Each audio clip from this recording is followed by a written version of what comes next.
Yogesh microphone off कर दो।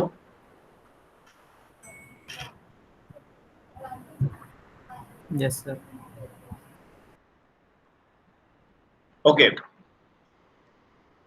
Torsional vibration of shaft as a continuous system हमने start किया था। ये आपका फिगर है, इसको बनाना है सबसे पहले। अगर आपके एग्जाम में क्वेश्चन आता है तो एग्जाम में क्वेश्चन किस तरीके से आता है कि टॉर्शनल वाइब्रेशन ऑफ शाफ्ट के लिए फ्रीक्वेंसी इक्वेशन डिराइव करें और उसके मोड शेप्स बनाएं, इस तरीके का क्वेश्चन आता है। तो फ्रीक्वेंसी इक्वेशन जो है ये अपन ने अभी लास्ट क्लास में बनाई थी।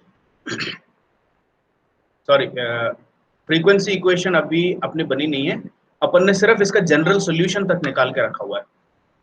अपन ने ये कहा कि ऐसा एक शाफ्ट ले लिया, उसमें एक छोटा सा कंट्रोल वॉल्यूम ले लिया और इस कंट्रोल वॉल्यूम के ऊपर एनालिसिस लगाया, अपन ने फिजिकल एनालिसिस किया, तो लॉज ऑफ फिजिक्स लगे इसमें, ये आपको इस डेरिवेशन में बताया था। और इवेंचुअली अपन ने ये पाया कि ये जो टॉर्शनल वाइब्रेशंस चल रहे हैं इस शाफ्ट में, वो किससे गवर्न हो रहे हैं, वो इस इक्वेशन से गवर्न हो रहे हैं, जिसको अपन वेव इक्वेशन कहते हैं। ठीक है, और वेव इक्वेशन बेसिकली एक पार्शियल डिफरेंशियल इक्वेशन है। उसके अंदर डिपेंडेंट वेरिएबल तो आपका थीटा है, क्योंकि आपकी शाफ्ट बार बार ट्विस्ट और अनट्विस्ट हो रही है, तो इसका मतलब थीटा चेंज हो रहा है पूरे शाफ्ट के अंदर। और थीटा किन चीजों पर निर्भर कर रहा है, एक एक्स पे निर्भर कर रहा है और एक टाइम पे निर्भर कर रहा है। तो theta is a function of X and time.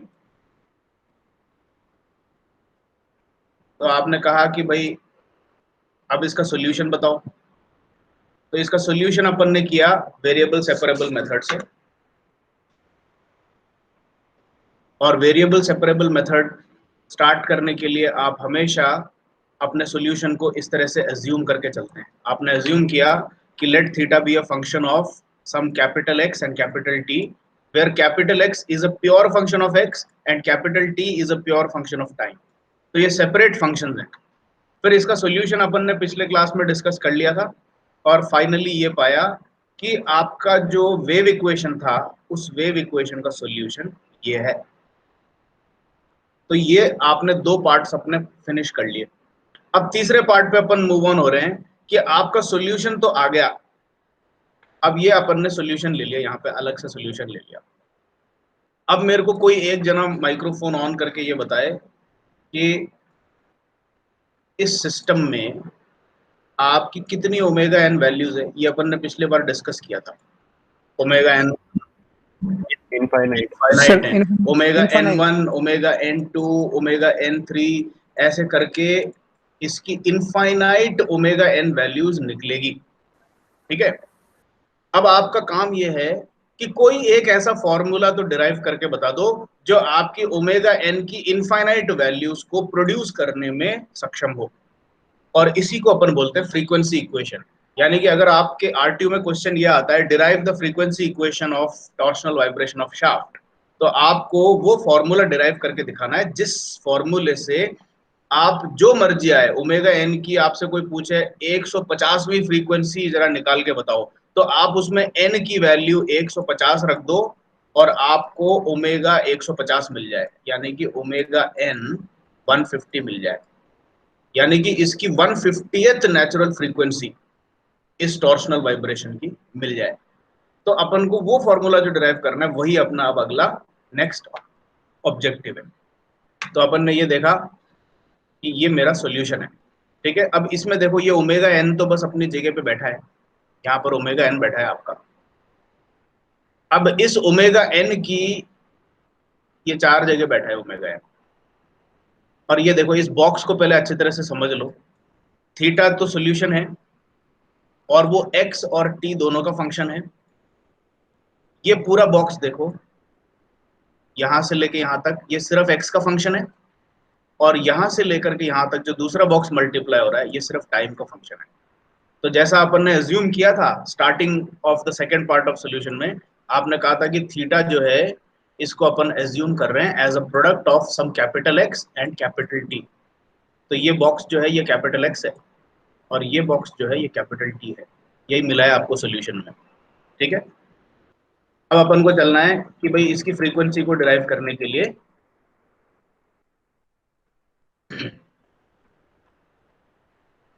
अब सबसे पहले आप बाउंड्री कंडीशन लगाएंगे।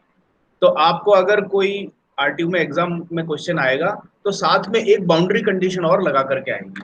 तो सपोज एक बाउंड्री कंडीशन आपको मिली है कि फिक्स्ड फ्री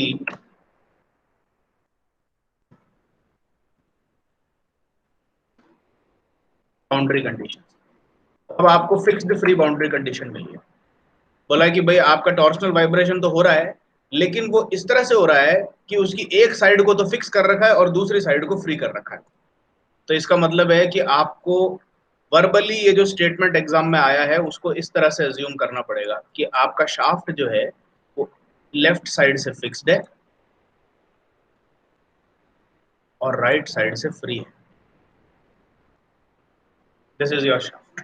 ठीक है, और ये आगे पीछे ऐसे clockwise anti clockwise torsionally oscillate कर रहा है। अब इसका जनरल सॉल्यूशन तो ये है। अब अपन ये जो फिक्स्ड फ्री बाउंड्री कंडीशंस हैं वो इस पे लगाएंगे। तो जैसे मैंने इसकी मैथमेटिक्स समझाई थी, फिक्स्ड फ्री बाउंड्री कंडीशन आपको मैथमेटिकली अगर लगानी हो तो आपको सिंपली ये कहना है कि भाई ये देखो ये एक्स डायरेक्शन है और एक्स डायरेक्शन में शाफ्ट अगर एल लेंथ की है तो यहाँ पर एक्स की वैल्यू 0 है और यहाँ पर एक्स की वैल्यू एल है। तो आप ये कहोगे कि चूंकि मेरा x इज इक्वल टू 0 पे शाफ्ट फिक्स्ड है तो वहां पर थीटा का चेंज हो ही नहीं सकता। So the value of theta at x is equal to 0 must be 0। ये आपकी मैथमेटिकल बाउंड्री कंडीशन हो गई फर्स्ट।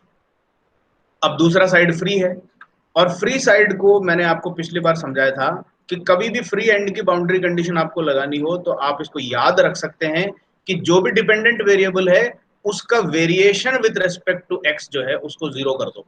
तो अब आप क्या करोगे, आप ये कहोगे कि फ्री एंड की बात कर रहे हो, चलो ये लो, तो variation of theta with respect to x यानी कि डॉ थीटा बाय डॉ एक्स। अब इसमें आप ये भी पूछ सकते हो कि डॉ क्यों यूज कर रहे हो, क्योंकि थीटा एक्स और टी दोनों का फंक्शन है इसीलिए डॉ यूज कर रहा हूँ। तो ये मैं कह रहा हूँ कि एक्स के रेस्पेक्ट में थीटा का जो चेंज है वो फ्री एंड पे खत्म हो जाएगा, क्योंकि फ्री एंड के बाद अब मेटीरियल ही नहीं है थीटा बनने के लिए, तो थीटा का चेंज होगा ही नहीं। तो ये ट्रिक लगाते हैं अपन फ्री एंड को डिस्क्राइब करने के लिए मैथमेटिकली। तो डॉ थीटा बाय डॉ x at x is equal to L is equal to 0। ये हो गई आपकी दो बाउंड्री कंडीशंस। अब अपन को आज की क्लास में सिर्फ ये सीखना है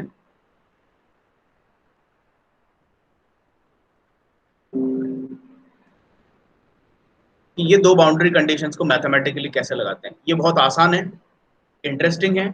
आप एक बार ध्यान से अगर स्क्रीन पे देखते रहेंगे तो आपको आगे रिवाइज भी करने की जरूरत नहीं पड़ेगी, और कभी पढ़ भी गई तो ये रिकॉर्डिंग आपके पास मिल जाएगी, you can refer to this recording. ठीक है, तो अब मेरे को करना क्या है, पहली बाउंड्री कंडीशन इस जनरल सोल्यूशन पे लगानी है।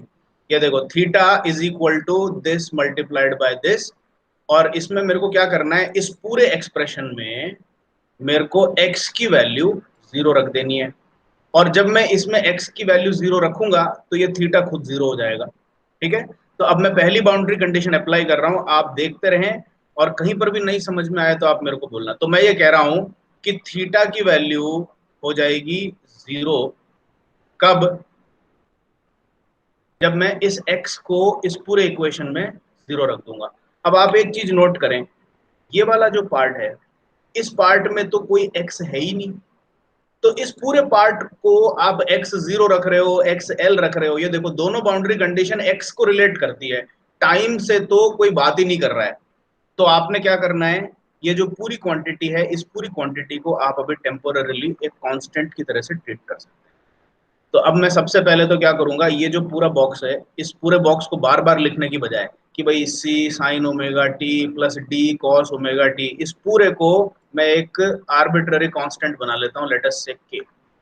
ये मैंने ऐसे ही मन से ले लिया एक कांस्टेंट, ठीक है, आप इसको स्प्रिंग कांस्टेंट मत समझना आगे जा करके। This is an arbitrarily chosen name for a constant quantity. और अपन इसको कांस्टेंट क्यों कह रहे हैं, अपन ये बोल रहे हैं कि भाई आपकी दोनों बाउंड्री कंडीशन एक्स को रिलेट कर रही है, तो पूरा काम एक्स में चल रहा है, तो टाइम तो चेंज हो ही नहीं रहा। तो आप एक तरह से ये मान लो कि टाइम को फ्रीज कर दिया है, या टाइम को कांस्टेंट मान लिया है, या फिर इस पूरे पूरे टर्म को आप अभी फिलहाल के लिए कांस्टेंट आराम से ट्रीट कर सकते हैं। अब ये पूरा कांस्टेंट बन गया।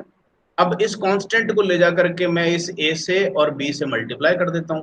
तो सबसे पहले तो मैं क्या करूंगा, पहले थोड़ा सिंप्लीफिकेशन कर लेता हूं। मैं ये कहता हूं कि चूंकि मेरा बाउंड्री कंडीशन पूरा एक्स को रिलेट कर रहा है और टाइम कांस्टेंट है, तो थीटा को मैं ऐसे लिख देता हूं अभी फिलहाल,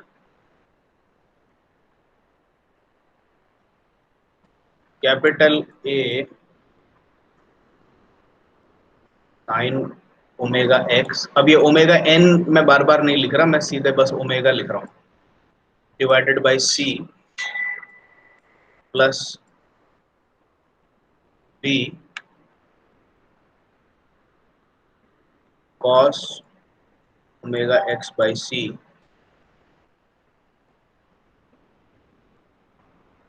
मल्टीप्लाइड बाय के। अब ये के कांस्टेंट है, ठीक है। अब अपनी पहली बाउंड्री कंडीशन देखो क्या है। पहली बाउंड्री कंडीशन कहती है कि आप x को जीरो रखो तो थीटा जीरो हो जाएगा, ठीक है। तो थीटा हो गया जीरो कब, जब मैं x को जीरो रखूंगा। अब मेरे को कोई माइक्रोफोन ऑन करके बताओ, अगर मैंने यहां पर x को जीरो रख दिया तो ये साइन ओमेगा एक्स बाई सी क्या हो जाएगा? जीरो हो सर जाएगा। पूरी टर्म जीरो हो जाएगी। पूरी टर्म जीरो हो जाएगी। नो, पूरी टर्म कैसे जीरो होगी भाई? आपका साइन ओमेगा एक्स बाई सी क्या होगा पहले तो ये बताओ। ये जीरो हो जाएगा, यस सर। ये हो गया जीरो। अब जीरो को ए से मल्टीप्लाई किया तो क्या मिला? जीरो। जीरो। इधर तो तो यहाँ बी आ पे मैंने जाएगा। लिखा zero plus B, B. Sir one, मतलब और ये बी यहाँ पर बी मैं हो जब जाएगा। Omega, B. यहाँ पर जब मैं ओमेगा को ये वन जीरो, हो जाएगा। तो ये ये वन वन हो हो जाएगा। जाएगा। तो yes sir. B into one, ये जीरो नहीं हुआ, ठीक है। और बाहर है आपका ये कांस्टेंट टर्म के, ये टाइम का फंक्शन था, इसको अपन ने बोला कि छेड़ो ही मत, इसमें कोई चेंज ही नहीं हो रहा है। तो कुल मिलाकर के अब इसको मैं क्या इंटरप्रेट करूं? मैंने ये इंटरप्रेट किया कि भाई कांस्टेंट टर्म को तो जीरो से डिवाइड कर दो, ये खत्म। तो कुल मिलाकर के क्या मेरे को ये मिला, क्या zero equal to B. Yes sir. Clear हो गया? Yes sir. Yes sir. तो आप ये कह रहे हो कि पहली बाउंड्री कंडीशन को जब मैंने जनरल सॉल्यूशन में डाला तो मेरे को ये मिला कि ये जो बी कांस्टेंट है, ये जो बी कांस्टेंट है इसके अंदर ये जीरो है, अगर फिक्स्ड फ्री बाउंड्री कंडीशन लेते हो तो अब मेरे को ये पता लग गया कि बी तो पक्का जीरो है फिक्स्ड फ्री के अंदर। तो अब मैं ये जो थीटा की जनरल इक्वेशन है इसको अब मॉडिफाई कर लूंगा, क्योंकि अब मेरे को पक्का पता लग गया कि बी तो खत्म है, बी जीरो। तो अब बी को जीरो यूज करते हुए वापस से मैं थीटा को रिफ्रेश करूंगा। तो अब मेरी थीटा का फॉर्मूला क्या रह गया? बी को जीरो ट्रीट करते हुए ये हो गया A sine omega X by C whole multiplied by K. बस। अब इसमें बी वाली टर्म पूरी जीरो हो गई क्योंकि बी जीरो है, multiplied by yes sir.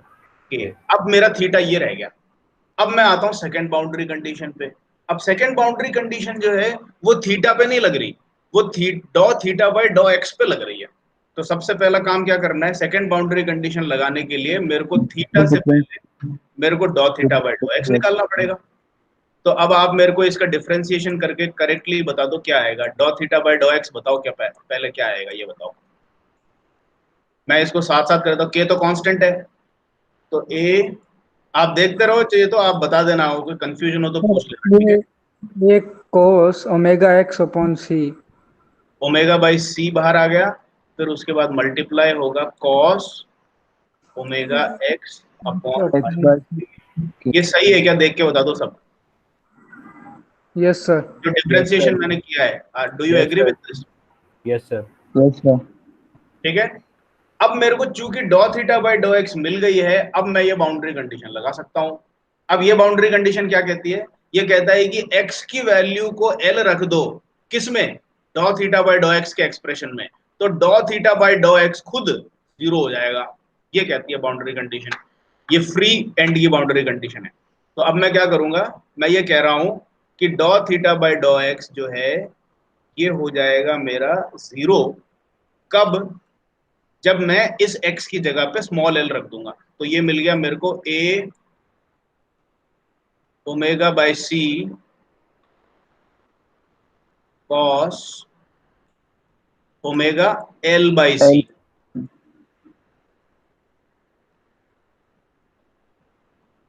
Whole multiplied by k। K. अब सर देखो, अब के कैंसिल हो जाएगा। अब देखो इसमें a कांस्टेंट है, ओमेगा कांस्टेंट है, c कांस्टेंट है, k कांस्टेंट है। इन सारी चीजों को 0 के नीचे ले जाकर डंप कर दो। तो क्या मैं ये कह सकता हूं कि इस एक्सप्रेशन से मेरे को ये निष्कर्ष निकाला है कि cos omega l by c जो है वो क्या है, 0 0। Equal to 0। ये 0 है। ठीक है, अब ये ओमेगा l बाय c एक एंगल है cos के लिए। ठीक है, तो अगर ये एंगल है cos का और cos ऑफ दिस एंगल 0 बनती है और वो भी हर कंडीशन में, तो इसका मतलब ये जो इक्वेशन है ये आपको एक इंडिकेशन दे रही है। ये बोल रही है कि ओमेगा की कितनी वैल्यूज है आपके पास, इनफाइनाइट नंबर ऑफ वैल्यूज है। तो ये बोल रहा है कि भाई fixed free condition of torsional vibration के लिए ओमेगा की कोई सी भी वैल्यू लिया हो, omega 1, omega 2, omega 3, omega infinity, तो इनफाइनाइट नंबर ऑफ कोई सी भी ओमेगा की वैल्यू इसमें रखो, तो उस ओमेगा को L डिवाइडेड बाई C से मल्टीप्लाई करके एक एंगल बनाएं और उसको कॉस में रखें तो वो हमेशा 0 आएगा। तो आपका ओमेगा जो है वो इस तरह का है कि इंटू L बाई सी करके उसका कॉस निकाले तो it will always give you 0। तो अब आपको इसमें एक छोटा सा एक एक्सटेंशन ऑफ लॉजिक और लगाना है कि अगर cos of omega L by C 0 है तो क्या मैं ये कह सकता हूं कि ओमेगा L बाई सी 100% या तो पाई बाई 2 होगा, 80 2 होगा, और अगर पाई बाई 2 नहीं है तो 3 पाई बाई 2 होगा, 2/5। Yes sir. और अगर 3 पाई बाई 2 भी नहीं है तो क्या होगा, 5 π/2। 5 पाई बाई 2, 5/2। और अगर 5 पाई बाई 2 नहीं है तो 7 पाई बाई 2। 5/2। तो क्या इस तरह और से ये प्रोग्रेशन आपको पकड़ में आई, और इस यस तरीके सर। से कितनी ओमेगा L बाई सी की वैल्यूज है जिसपे cos of omega L by C 0 होगा, it is literally infinite. Infinite. Yes sir. तो ये इनफाइनाइट प्रोग्रेशन इस तरह से चलेगा, pi by 2, 3 pi by 2, 5 pi by 2, 7 pi by 2, इन सारी वैल्यूज पे ओमेगा L बाई सी का कॉस 0 है। ठीक है, तो अब यहां से मेरे को ओमेगा की जनरल एक्सप्रेशन मिल गई। भाई ओमेगा L बाई सी में C और L तो कांस्टेंट है, C तो velocity of wave propagation in air है, जैसा अपन ने पिछले एक्सप्लेनेशन में पढ़ा था, इट्स अ कांस्टेंट वैल्यू। तो ओमेगा क्या हो गई, ओमेगा हो गया C पाई बाई 2 L या फिर 3C 3 pi π/2 2L 5 π/2L। And so on. Yes sir. Yes sir. ठीक है, अब आप अपने ओमेगा, ये जो चीज है ना ये बेसिकली आपको आंसर मिल गया, दिस इज योर आंसर। आपको क्या पता करना था, मैंने आपको एक बताया था कि एक जनरल फॉर्मूला ऐसा बनाओ जिससे कि ओमेगा की इनफाइनाइट नंबर ऑफ वैल्यूज में कोई सी भी मैं आपसे पूछूं तो आप बता दो। तो मैंने पूछा कि चलो ओमेगा की सेकंड वैल्यू बताओ, यानी कि ओमेगा N2 बताओ। तो आप क्या करोगे, आप बोलोगे कि ओमेगा N1 तो ये है, ओमेगा N2 ये है, ओमेगा N3 5 पाई बाई 2 से बनेगा, ओमेगा N4 7 पाई बाई 2 से बनेगा, एंड सो ऑन। तो अब आप इस पोजीशन में आ गए क्या कि कोई सी भी मैं आपसे ओमेगा एन पूछूं आप इस सीरीज में से निकाल करके बता दो। ठीक है, तो मैंने पूछा ओमेगा N2 बताओ, तो आपने बोला कि पहला दूसरा ये रहा, ओमेगा N2 जो है वो 3C पाई बाई 2L है। तो C की वैल्यू दे दो, L की वैल्यू दे दो शाफ्ट की, बन गया ओमेगा एन रेडियन पर सेकंड में, आंसर आ गया। ठीक है, यहां तक समझ में आ गया। Yes sir. Yes sir. अब इसको थोड़ा और स्ट्रक्चर देने के लिए कि भाई आपको कभी भी ओमेगा पूछी जाए आप ऐसी एक पूरी लंबी चौड़ी सीरीज लिखो, तो उसकी बजाय अपन एक छोटा सा ट्रिक और यूज कर लेते हैं कि भाई अब ये देखो यहाँ से एक ट्रिक उठा लो आप, ये याद रख लो आप, ये इसको कंफर्म करेगा हमेशा।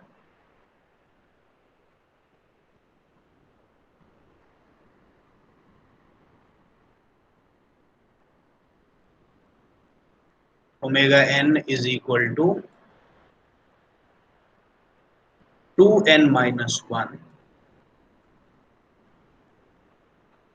π/2 c/l। π/2 c/, this is your final answer.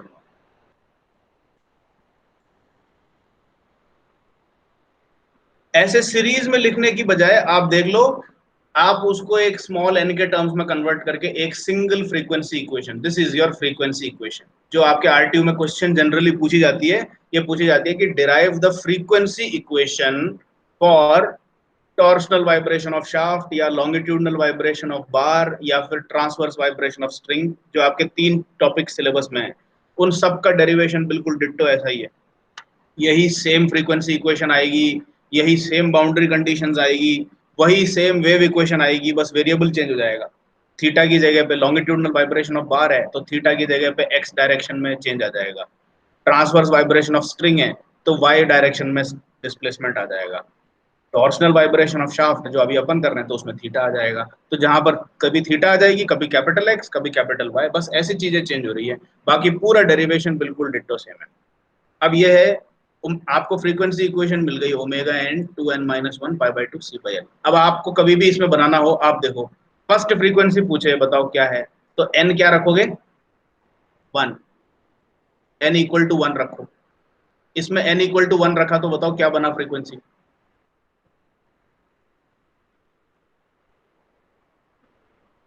pi c/l। πc/2l, yes sir. है ना, ये आ गई पहली फ्रीक्वेंसी। सेकंड फ्रीक्वेंसी पूछी n इज इक्वल टू 2 रखा तो क्या आया, 3 pi c/2l। 3 πc/2l अपने आप बन रही है, देखो। यस तो सर। ये जो प्रोग्रेशन होती है जिसमें ऑड नंबर्स लगते हैं सारे 1 3 5 7, उस ऑड नंबर की इक्वेशन को जनरलाइज करने के लिए हमेशा 2n-1 यूज कर लेना, बस ये याद रख लो, ज्यादा दिमाग नहीं लगाना, इसको याद ही कर लो आप। तो दिस इज योर आंसर। तो अब अपन एक लास्ट स्टेज और फिनिश कर लेते हैं कि भाई फ्रीक्वेंसी इक्वेशन तो मिल गई, अब ये आपसे पूछ रहा है कि इसकी मोड शेप भी बनाओ। मोड शेप्स का मतलब है ये फिगर्स, ये देखो, ये फिगर्स भी बनाने आने चाहिए आपको। तो आपसे पूछा कि भाई पहले 3 मोड शेप तक तो बनाना ही है, तो आपको क्या करना है, अब इसके आगे का प्रोग्रेशन और देख लो। This is the last stage. पहले पेज क्लियर कर देता हूँ, नहीं तो इसको रहने दो, we should start a new page.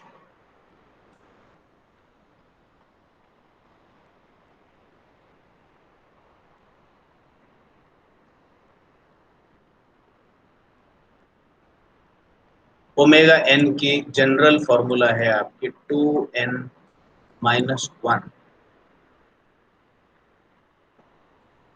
π/2 c/l, ठीक है। ये जनरल फॉर्मूला आपने डिराइव कर लिया, लेकिन ये किसके लिए है, ये सिर्फ फिक्स्ड फ्री के लिए है। अब आपने ये कहा कि आपकी थीटा की वैल्यू कितनी थी, ये देखो यहां से उठा करके लाओ, आपकी बी थीटा की वैल्यू यहां से स्टार्ट हुई थी, उसमें इस टर्म को आपने के मान लिया था, फिर उसमें बी आपका 0 निकल के आ गया था, और इवेंचुअली जो वर्किंग थीटा है आपका अब वो ये रह गया। तो इस वाली चीज को अपन कॉपी करके वहां ले जाते हैं।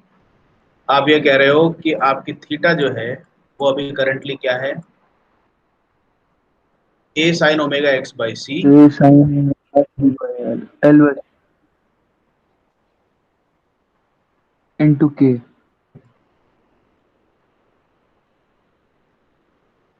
Whole multiplied by k.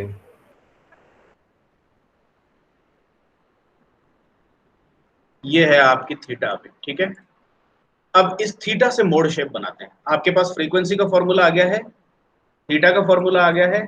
अब इस थीटा में आप एक काम करो, ये जो ओमेगा एन है इसको यहाँ पे प्लेस करो जहां पर ओमेगा बैठी है, तो अब इससे बताओ कि थीटा क्या बन गई। ये हो गया ए, अच्छा ओमेगा का मतलब ये पूरी चीज रखूंगा मैं यहाँ पे, तो इसको पूरा रखूंगा तो सी से सी कैंसिल हो जाएगा, देख सकते हो आप, ठीक है। तो this will be sine 2n minus 1 x pi by 2 by L pi 2n omega minus 1 pi omega x x upon L pi by 2 uh, into x by L, सही है क्या? yes yes sir sir into ये k पूरी whole चीज into k का whole theta है, okay and whole multiplied by the constant term of time okay which okay we have taken yes as sir. k, ठीक है। अब एक काम करते हैं, चूंकि अपन को ऑलरेडी पता है कि ये k जो है ये टाइम का फंक्शन लेके बैठा है और ये एक a आर्बिट्ररी कांस्टेंट है, तो अब अपन को मोड शेप बनाने x के रेस्पेक्ट में इन दोनों कांस्टेंट्स को कंबाइन कर लो। तो अब मैं क्या करने जा रहा हूँ, ये देखो इसको एक इस तरह का कॉम्बिनेशन कर रहा हूँ, इस a को हटाया यहाँ से, इस k को हटाया यहाँ से, a और k को मल्टीप्लाई करके मैं एक सिंगल कांस्टेंट टर्म बना रहा हूँ k, सॉरी टाउ। आप कोई भी चीज यूज कर सकते हैं, मैं यहाँ पर टॉ यूज कर रहा हूँ तो जरूरी नहीं है कि आपको टॉ ही याद रखना है। टॉ जो है चूंकि टाइम से थोड़ा बहुत रिलेट करता है इसीलिए टॉ ले लिया है, अदरवाइज आप alpha beta gamma A B C D Q F G कुछ भी ले सकते हो। ऑलरेडी टेकन कॉन्स्टेंट्स ना लें, क्योंकि यहाँ पर ए ऑलरेडी बैठा है, के ऑलरेडी बैठा है, तो कुछ और ले लो, जैसे आप जेड ले लो, इफ यू आर इंटरेस्टेड, बोलो कि मैं जेड कांस्टेंट माना चाहता हूँ, इट्स योर चॉइस। अभी फिलहाल अपन ने डेवलप करने के लिए इसको टॉ मान लिया है। तो अब आपका थीटा का जो जनरल इक्वेशन है by using the omega n value obtained, ये है आपका, ठीक है। चेक कर लेते हैं,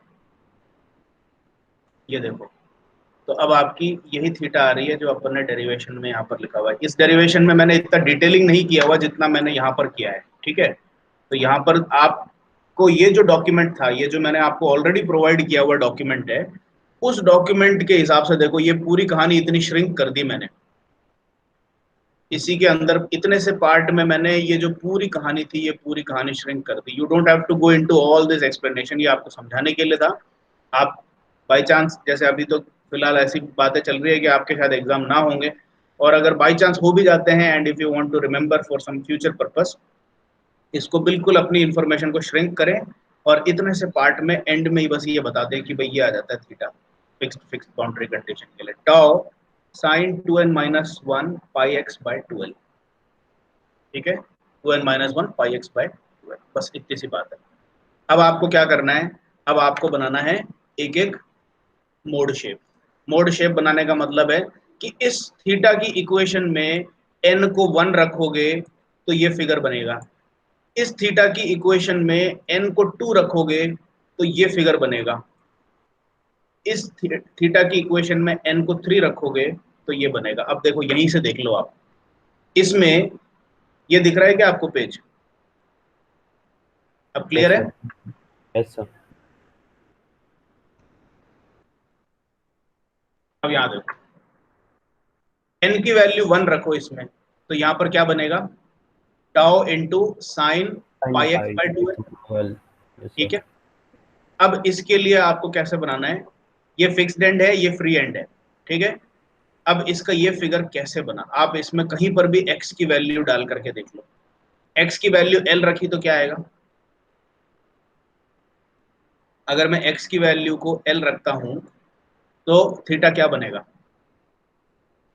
tau टाउ बन जाएगा। तो ये देखो, tau तो x की वैल्यू l कहाँ हो रही है, बिल्कुल फ्री एंड पे हो रही है, तो फ्री एंड पे मैक्सिमम टाउ मिल रहा है, ठीक है। और x की वैल्यू जरा l बाय 2 रखो, l बाय 3 रखो, यानी कि x की वैल्यू को 0 से l के बीच में कहीं पर भी रखोगे तो आप ये पाओगे कि ये जो थीटा की वैल्यू है ये 0 से कंटिन्यूअसली इंक्रीज होती जा रही है, और सिर्फ x is equal to l पे आकर के ये मैक्सिमम वैल्यू रीच कर रही है टाउ के बराबर। तो ये जो चीज है आपने इस तरह से बनाया, आपको कैसे कंस्ट्रक्ट किया, आपने इस इक्वेशन से डिड्यूस किया, ऐसे एक स्ट्रेट लाइन बनाई और बोला है कि मेरी थीटा की वैल्यू 0 से कंटिन्यूअसली इंक्रीज होती जा रही है और x is equal to l पे आकर के ये फुल मैक्सिमम टॉ अचीव कर लेती है, ठीक है। अब इस फिगर को कंप्लीट करने के लिए आप इसके नीचे का पार्ट बिल्कुल सिमेट्रिकल डॉटेड से बना दो। ये तरीका है इसको कंस्ट्रक्ट करने का। इसका मतलब क्या हुआ? बोले कि सर आप तो बता रहे हो कि ऐसे कर लो ऐसे कर लो, लेकिन ये डॉटेड का मतलब क्या है? इसका मतलब मैं आपको बताता हूँ। ये टॉ क्या है, इस चीज को समझो। टॉ जो है, जैसा यहाँ पर मैंने बताया था, आपने क्या किया था, इस ए को और के को कंबाइन करा था, यही है आपका टॉ, है कि नहीं? अब इसमें ए तो कोई आर्बिट्ररी कांस्टेंट है, लेकिन ये के जो है ये टाइम का फंक्शन है। तो इसका मतलब कुल मिलाकर के क्या मैं ये कह सकता हूं कि ए एक सिंपल कांस्टेंट है और के टाइम का फंक्शन है, जो कि अभी फिलहाल आपने फ्रीज कर रखा है। तो फ्रीज करने के कारण ये टेम्पोररली कांस्टेंट बना हुआ है, लेकिन अगर आप घड़ी को खुला छोड़ दें तो ये के जो है टाइम के साथ चेंज होता हुआ नजर आएगा आपको, ठीक है? और ये जो आप डॉटेड पार्ट बना रहे हो, ये इसी चीज को दर्शा रहा है कि अगर आप टॉ को टाइम के साथ चेंज होने के लिए अलाउ कर दें तो ये सारी पोजीशंस ऑक्यूपाई हो जाएगी, ये ऑक्यूपाई हो जाएगा, ये ऑक्यूपाई हो जाएगा। तो बेसिकली आपका जो मोड शेप है वो ऐसा बन रहा है, बड़ा कॉम्प्लिकेटेड सा। तो ये सारी पोजीशंस ऑक्यूपाई हो जाएगी with infinite number of possibilities, कि भाई टाइम अभी क्या चल रहा है, उस हिसाब से आपकी ये जो मोड शेप्स है ये पूरी ऑक्यूपाई हो जाएगी। Every single part will be occupied. These are all possible curves. ये देखो, ये तो सबसे बेस्ट पॉसिबल कर्व है, और टाइम अगर कुछ दूसरा चल रहा हो तो this is another possible curve, और कुछ दूसरा टाइम चल रहा हो तो this is another possible curve, similarly in the negative direction also. और इवन यही क्यों, ये टॉ की खुद की वैल्यू अपनी वैल्यू से ज्यादा भी तो हो सकती है, so it is even possible कि ये इससे बड़ा कर्व भी बना रहा हो। तो ये बेसिकली सिर्फ दर्शाने के लिए है कि मोड शेप ऐसा बना है, but you should know in your mind कि ये सिर्फ एक रिप्रेजेंटेशन है, और एक्चुअली जो पॉसिबल वैल्यूज हैं वो इनके बीच में सारी इनफाइनाइट वैल्यूज पॉसिबल है। इसके बीच में ही नहीं, इसके ऊपर और इसके नीचे भी सारी इनफाइनाइट वैल्यूज पॉसिबल है। लेकिन एक चीज जो पक्का है, वो पक्का ये है कि ये बनेगा ऐसा ही।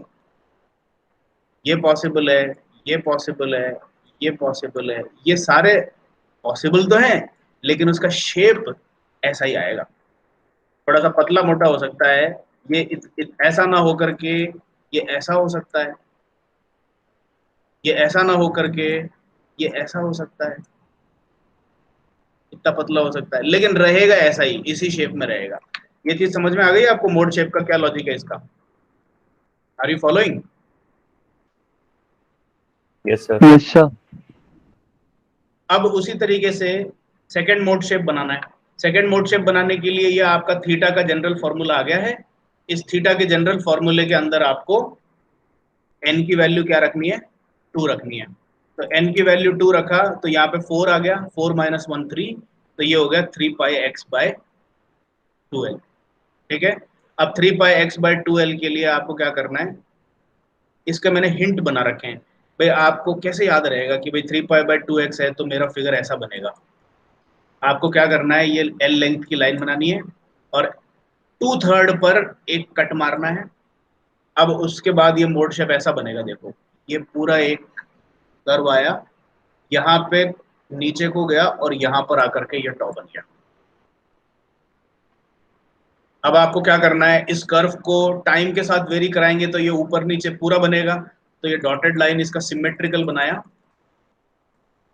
ये सिमेट्रिकल चली और यहाँ पर ला करके इसको फिनिश किया। इस तरीके से बन रहा है।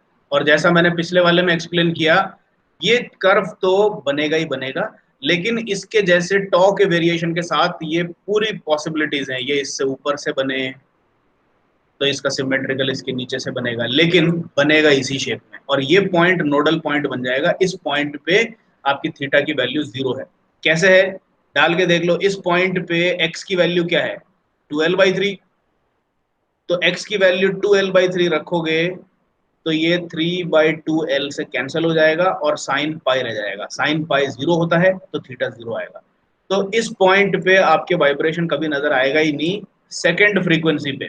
तो जब ये सेकेंड फ्रीक्वेंसी पे आपका टॉर्शनल वाइब्रेशन चल रहा होगा तो यहाँ पर 0 एम्पलीट्यूड नजर आएगा।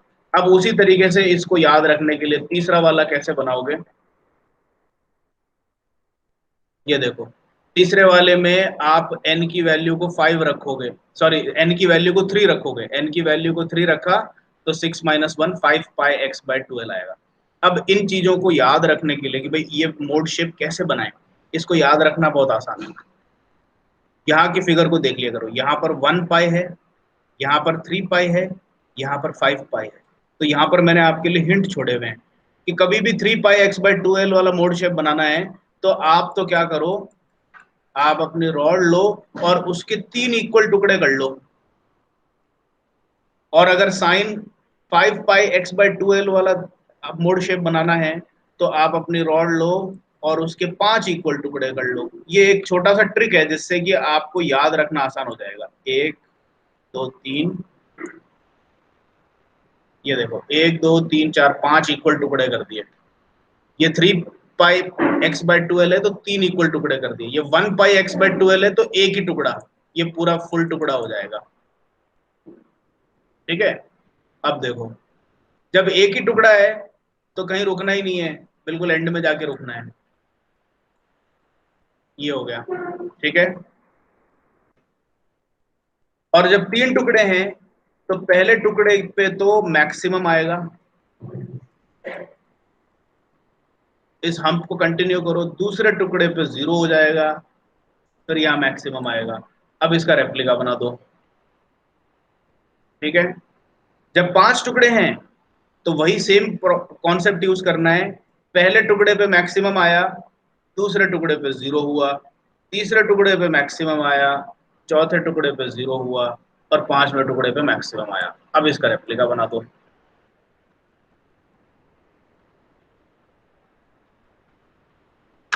This is your third mode shape. अब उसी तरीके से अगर मैं आपसे क्विकली बिना ज्यादा दिमाग लगाए ये कहूं कि n इज इक्वल टू 4 बनाओ, तो फोर्थ फ्रीक्वेंसी चाहिए, तो n इज इक्वल टू 4 रखूंगा तो ये क्या हो जाएगा, 8 माइनस 1 7 पाई बाय 12 आ जाएगा। तो उसको कैसे जैसे 7 में वो ब्रेक तो करके आप इसी हिंट को यूज करते हुए फटाक से बिना ज्यादा एफर्ट लगाए पहले तो L बनाओ और इसके 7 इक्वल पीसेस करो, 1 2 3 5, कितने टुकड़े हो गए, 1 2 3 4 5 6, ये 7 टुकड़े हो गए। ठीक है, अब बस देखो ब्लाइंडली पहले टुकड़े पे मैक्सिमम, दूसरे पे 0, तीसरे पे मैक्सिमम, चौथे पे 0, पांचवे पे मैक्सिमम, छठे पे 0 और यहाँ पर फिर मैक्सिमम। अब इसका रेप्लिका बना दो।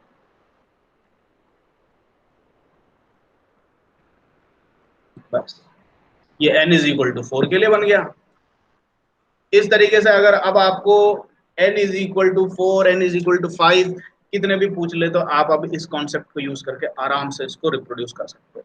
ये समझ में आ गया मोड शेप बनाने तक का पूरा प्रोसीजर जो है। अब उसी तरीके से आप लोग आगे कंटिन्यू करेंगे, इसको आप सेल्फ स्टडी के तौर पे ले सकते हैं। फिक्स्ड कंडीशन, फिक्स्ड कंडीशन के लिए बाउंड्री कंडीशन क्या हो जाएगी, फिक्स्ड की हमेशा थीटा को लेकर के बाउंड्री कंडीशन बनाते हैं। देखो ये चीज ध्यान रखना कि अगर टॉर्शनल वाइब्रेशन कोई भी कंटिन्यूअस सिस्टम का प्रॉब्लम आ जाए तो उसमें आपका आंसर यही खत्म हो गया। अब ये आगे मैं क्या कर रहा हूँ, ये फिक्स्ड क्यों ले रहा हूँ, ये तो मैं सिर्फ इसलिए बता रहा हूँ कि अगर आपसे फिक्स्ड फ्री ना पूछ करके फिक्स्ड पूछ लिया तो क्या करना है। आपको ब्लाइंडली रट करके इस डॉक्यूमेंट में तो मैंने फिक्स्ड के बाद फ्री भी बता रखा है, ये रहा फ्री कंडीशन का भी बता रखा है, उसके भी मोड शेप बनाना है। आपको ये सारे मोड शेप्स नहीं बनाने हैं कि भाई क्वेश्चन आ गया भाई टॉर्शनल वाइब्रेशन का तो चलो फ्री का भी बना दो, फिक्स्ड का भी बना दो, फिक्स्ड फ्री का भी बना दो, आपका टाइम वेस्ट होगा। क्वेश्चन में ध्यान से पढ़ें कि कौन सी बाउंड्री कंडीशन अप्लाई कर रखी है। One side fixed and other side free दे रखी है, बोथ साइड्स फिक्स्ड करके दे रखी है, या बोथ साइड्स फ्री करके दे रखी है। इसको पढ़ के पहले समझ लो और इन तीनों में से जो एप्लीकेबल हो सिर्फ वही करो आप। तो अब ये जो पूरा प्रोसीजर यहाँ पर मैंने बताया था, यहाँ पर बाउंड्री कंडीशंस ली जाएगी, फिर उसको इस थीटा के ओरिजिनल इक्वेशन में ले जाके अप्लाई करना है, कौन सी कांस्टेंट एलिमिनेट होगी वो सारी देख देख करके फाइनल थीटा बनाई, उसको पूरा अप्लाई करके फाइनल ओमेगा की फ्रीक्वेंसी इक्वेशन बनाई। इन सब चीजों की मदद से करते हुए आपको फाइनली यहाँ पर अराइव होना है। तो यहाँ पर फिक्स्ड के लिए मैंने बिल्कुल शॉर्ट में बता दिया है कि भाई बाउंड्री कंडीशन ये और ये यूज होगी, और उसके बाद आपकी थीटा की इक्वेशन ये बन जाएगी। और इस थीटा की इक्वेशन में n को 1, n को 2, n को 3 रख के बनाओगे तो ये इस तरीके से बनती जाएगी। अब इसके लिए आप अपना थंब रूल नया बनाओगे। n equal to 1, n equal to 2 में 2 चश्मे जैसे बन रहे हैं, n इक्वल टू 3 में 3 चश्मे जैसे बन रहे हैं। तो अब अगर मैं आपसे पूछूं कि n इज इक्वल टू 5 का मोड शेप बनाओ, तो बहुत आसान है, कोई दिक्कत नहीं है। इस वाले में रूल थोड़ा सा अलग है पिछले वाले से। दोनों साइड्स को फिक्स करो और L लेंथ को कितने में डिवाइड करो n इज इक्वल टू 5 के लिए? 3 पे 5 पार्ट्स में डिवाइड 5 करूंगा। में ये 5 पार्ट्स में डिवाइड किया। अब की बार इसमें ये जो डिवीजन किया है इसमें पहले वाले पे मैक्सिमम नहीं आएगा, अब ऐसे आएगा, ये देखो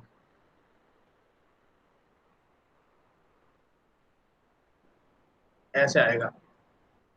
ये वाले मोड शेप अलग हैं पिछले वाले से, तो पिछले वाले का थंब रूल नहीं चलेगा। ये देखो n1 था तो 1 चश्मा, n2 था तो 2 चश्मे, ये आंख जैसा बन रहा है ना ये पूरा। n3 था तो 3 आंखें दिख रही हैं, और n5 है तो 5 आंखें दिखनी चाहिए। ये सिर्फ एक जनरल थंब रूल आप लॉजिक से अप्लाई कर सकते हैं। तो ये आपका हो गया फिक्स्ड के लिए। फिक्स्ड फ्री के लिए ये रूल चला था अपना, तो क्विकली आप कितने भी मोड शिफ्ट बना सकते हैं। और फ्री कंडीशन पे देखो कैसे बनता है। फ्री कंडीशन में ये देखो कटे हुए चश्मे बन रहे हैं, तो फर्स्ट मोड शेप, इसकी थीटा की इक्वेशन ये बन के आती है। फर्स्ट मोड शेप ऐसी है, दूसरी मोड शेप ऐसी है, तीसरी मोड शेप ऐसी है। तो अब मेरे को कोई एक बता दो, n is equal to let us say 4 कैसे बनेगा? थोड़ा सा दिमाग लगा के बताओ। जब 1 था तो 2 आधे चश्मे बने, जब 2 था तो एक पूरा चश्मा, 2 आधे चश्मे। 2 आधे चश्मे तो हमेशा बनेंगे, ये देखो इसका लॉजिक आप समझ पा रहे हो। एंड में हमेशा ये आधे आधे पार्ट तो बनेंगे ही बनेंगे, ये दिख ही रहे हैं। n3 था तो भी ये 2 आधे आधे बन रहे हैं। अब इसके लॉजिक को थोड़ा सा एक्स्ट्रापोलेट करके बताओ, मैं यही चाहता हूं आपसे कि कोई एक जना मेरे को बता दे ये कैसा बनेगा। इसका लॉजिक सिंपल है। 2 तो आधे बनेंगे और बीच में 3 हो जाएंगे शायद। Very good. आप ये देखो, जब n2 है तो इसमें कंप्लीट चश्मा एक बन रहा है, जब n1 है तो इसमें कंप्लीट चश्मा एक भी नहीं बन रहा, जब n3 है तो कंप्लीट चश्मे 2 बन रहे हैं। तो यानी कि n की जो वैल्यू चल रही है उसमें से एक माइनस करें तो उतने तो कंप्लीट चश्मे बनेंगे बीच में, और एंड में 2 आधे चश्मे बैठे रहेंगे। ठीक है, तो अब इसको कैसे बनाना है? n इज इक्वल टू 4 है तो इसका मतलब है बीच में 3 कंप्लीट स्पेक्टेकल्स बनेंगे, बाकी एंड में 2 आधे बनेंगे।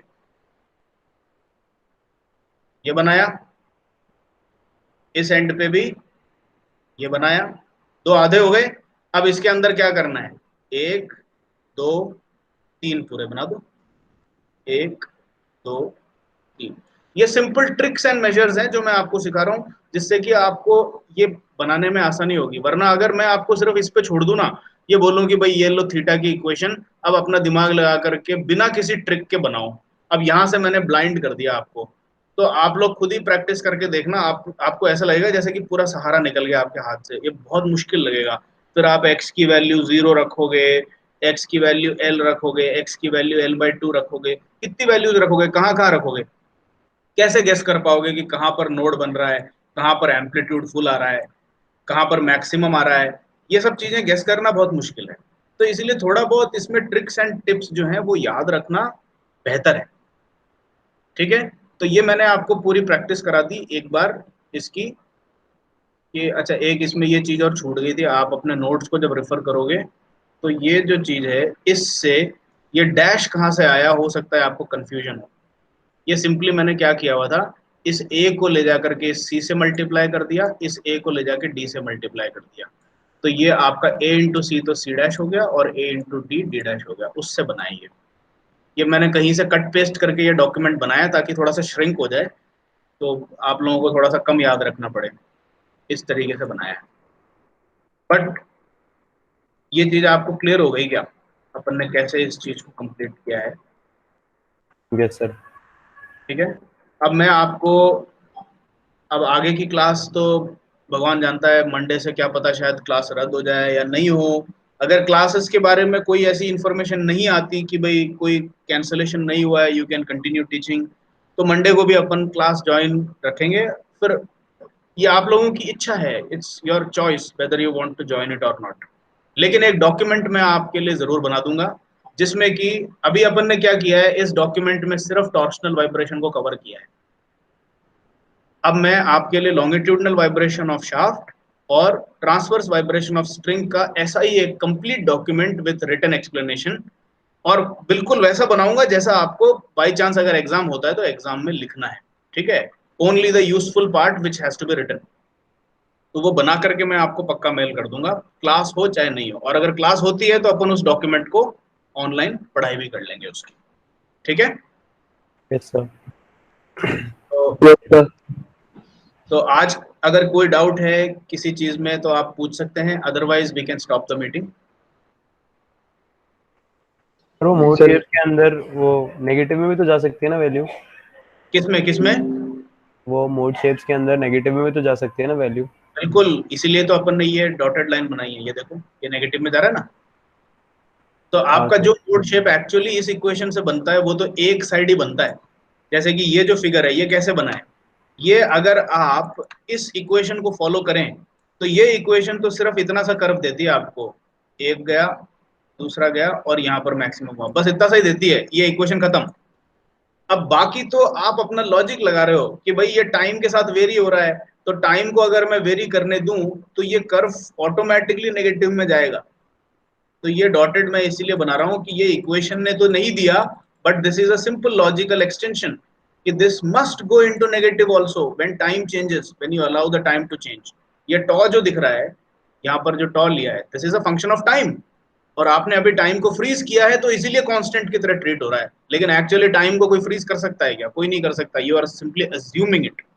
तो टाइम जब फ्री फ्लो करेगा तो ये इसका नेगेटिव में भी जाएगा इम्पैक्ट, ठीक है।